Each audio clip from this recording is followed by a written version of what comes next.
So I recently had a phone conversation with a good friend of mine because I was struggling to articulate my journey of self-development. And we ended up talking about this framework that looks like a ladder. It's a way of mapping the journey I've been on personally, as I've had the luxury to be able to dedicate my time to studying what it actually looks like to be deliberate about health and well-being. This is the framework I'm working with at the moment. It's still not perfectly formed, so excuse a bit of vagueness, but it traces from my past into my present, but also helps us see into the future of where this self-development journey is going.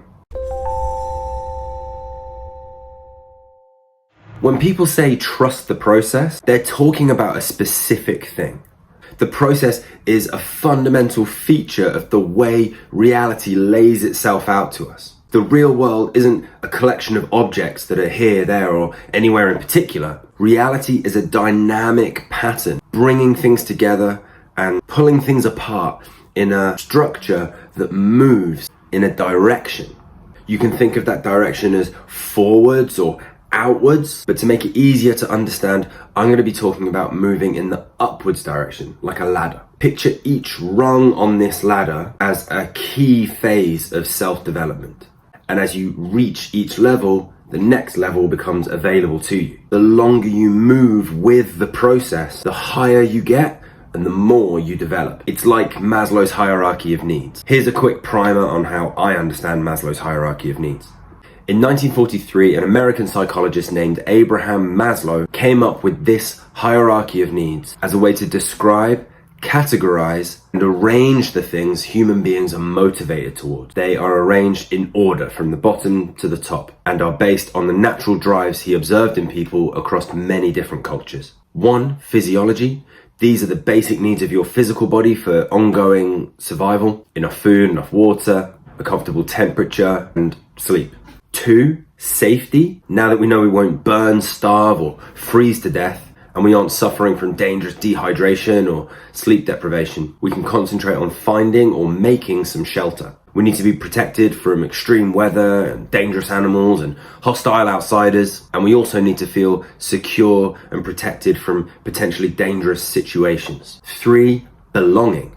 Once we're comfortable and safe from harm, our attentions turn to our relationships. We need to feel like we belong to a group. We seek friendship and family. We look to receive love from people around us. And 4, esteem. Our more basic needs have been met and we have people around us. So now we look for acclaim, confidence, and the respect of others. Not just to be part of a group, but to feel like an important and worthy part of it. To feel like we would be missed if we were to leave. Finally, at the highest level of the hierarchy, we have level 5, self-actualization. Once the needs of our physical body have been met, once we know we're kept away from danger, once we know we're part of a group, and we know we have respect and importance in that group, we begin to think about becoming the best versions of ourselves. But self-actualization is way too vague. It needs its own hierarchy to make it practical. This is what the ladder of self-development is all about. So we're going to assume that up to the level of self-actualization, the hierarchy Maslow laid out is more or less covered by simply living in a stable household in modern society. Your problems are unlikely to be starvation, lack of shelter, or threats of violence. If you have a loving family and friends, you're going to feel respected and like you belong. So what's next? I propose that the next level and the first rung on the ladder of self-development is a healthy body. Once you're no longer starving or fighting for survival, your routines, diet, and exercise are the next logical steps. A good routine looks like this. Sleep when it's dark, wake when it's light, do physical work during the day, eat when you're hungry, rest when you're tired, make most of your days relatively similar. A good diet looks like this.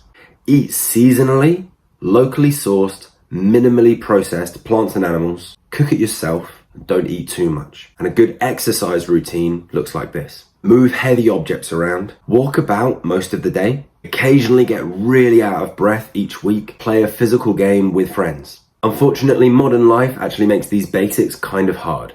So the first thing I do is help people bring these fundamentals back by setting a reliable schedule, eating in a deliberate way, and moving according to a comprehensive an informed plan. Getting these things right is actually very straightforward and doable because there are known best practices that I have been studying and implementing with clients for about a decade. Once you have that in place, you can set clear goals for yourself. The easiest goals to set are, again, body goals, because your body is where you have the highest degree of control and the highest chance of success. So we go up one rung at a time. Routines, diet, exercise, and this brings us to right now. The first steps on the ladder are what I have spent the last decade developing. Most people don't even get this far because they make it more complicated than it needs to be. It's not complicated. There is lots of material and tools to help you with your routines, diet, exercise, and goals over at gymnasion.net. So take a look if you're wanting to get those fundamentals in place. But now we're continuing with the process and moving higher. Once you start working towards goals of any kind, they reveal your particular personal pitfalls. The things that hold you back from achieving what you want with your body are usually the same things that hold you back from achieving things in other domains. The next rung on the ladder is still inwardly focused because we have things that we can learn about ourselves and account for before we start trying to work on things outside of ourselves. Usually there are things underlying in our personality and our identity that limit the physical expression of our feelings and intentions. As well as the physical bounds, we have to make sure that our beliefs and our reactions aren't putting constraints on what we can do. But here's what's cool about this. We actually learn more about the interactions between our personality, our identity, and our expression by working on projects and goals. This is why I am now working on some specific projects and working towards some of my own long-held body goals. Two major ongoing projects I'm working on now are Gymnasion 1v1 and Etherealis.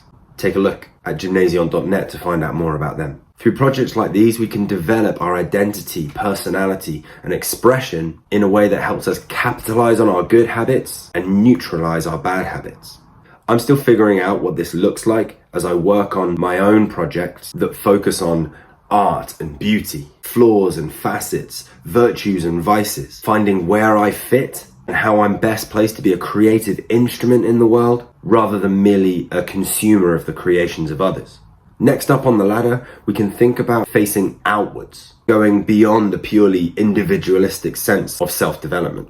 We turn our attention to the health of our societies, not just our own life, but the vitality of the communities and environments we live in together. With our own lessons learned, we can look to help others prosper so that they can choose an appropriate level of stress to take on instead of having to handle the stress they are dealt. We make a deliberate choice to move beyond our own satisfaction and take it upon ourselves to build things that will go beyond us. This takes a huge amount of agency, the will to take action, even when inaction seems just as appealing.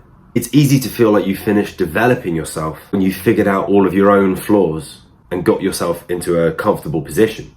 But to join in with the process, we must continue to move upward, developing not just ourselves, but the vitality and prosperity of the world around us. This is about doing something that makes a significant positive contribution to the world, that has potential to extend out for everyone, forever. I have some ideas about what that might look like for me, but I'm not there yet, so I'll keep them to myself for now. And higher up the ladder than that, I don't know, perfect oneness with God or something. I couldn't tell you what that looks like because it's so far away from where I feel like I am right now. So we'll leave it there for now.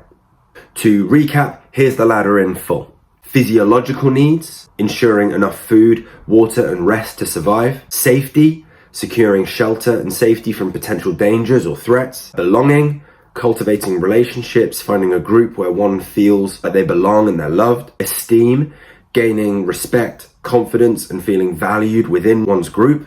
Self-actualization, embarking on the journey to become the best version of yourself. Then within self-actualization, we have routines, living according to a sustainable daily schedule. Diet, eating seasonal, locally sourced, minimally processed food. Exercise, moving and engaging in communal physical activities. Goals, defining and working towards goals.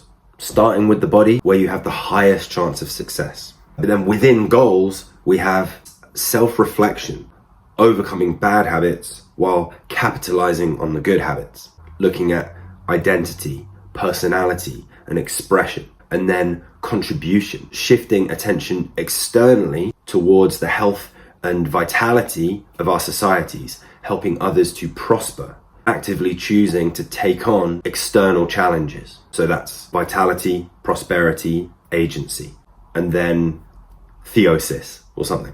This ladder of self-development outlines a kind of structured progression showing how each step prepares and propels us towards the next, joining in with the creative process that's already at work in the world. Help me get some more clarity on this idea. What rung of the ladder do you find yourself on at the moment?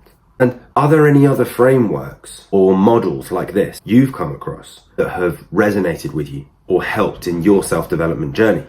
Comment below or send me a message. My handle is @GymnasionUK on YouTube, Twitter, Substack, Instagram. Like, subscribe, share, bookmark so you don't miss the next post, and take a look at gymnasion.net for free stuff to help with your health and fitness. See ya.